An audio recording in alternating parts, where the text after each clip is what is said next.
કરજણ પાલિકાનો સપાટો, જાહેર રોડ ખોલાવ્યો, ગેરકાયદેસર તબેલાના વીજ કનેક્શન પર તાળું. કરજણ નગરપાલિકાએ ગેરકાયદેસર બાંધકામ અને જાહેર સુવિધાઓ પર કરાયેલા દબાણ સામે તીખી કાર્યવાહી કરી છે. કરજણ જૂના બજાર વિસ્તારના ઢાવટ રોડ ઉપર સામ્રાજ્યનગર પાસે સોસાયટી દ્વારા જાહેર રોડને ગેરકાયદેસર રીતે બંધ કરી લોકોની અવરજવર રોકવામાં આવી હતી. જાહેર માર્ગ પર ખાનગી દાદાગીરીની ફરિયાદ પાલિકાને ધ્યાને આવતા જ પોલીસ બંદોબસ્ત સાથે પાલિકા ટીમે તાત્કાલિક કાર્યવાહી કરી રોડને ફરીથી જાહેર જનતા માટે ખુલ્લો કરાવ્યો છે. આ કાર્યવાહીથી આસપાસના નાગરિકોમાં રાહતનો શ્વાસ આવ્યો છે. આ સાથે સોસાયટીના રહેઠાણ વિસ્તારમાં ગેરકાયદેસર રીતે બનાવેલા તબેલાઓ અને ઘર વપરાશના વીજ કનેક્શનોનો ભાંડાફોડ થયો હતો.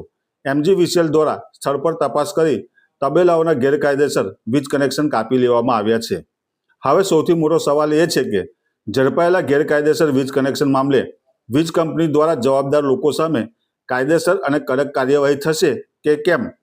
પાલિકાની આ કાર્યવાહીથી ગેરકાયદેસર દબાણો કરનારાઓમાં ફફડાટ વ્યાપી ચૂક્યો છે.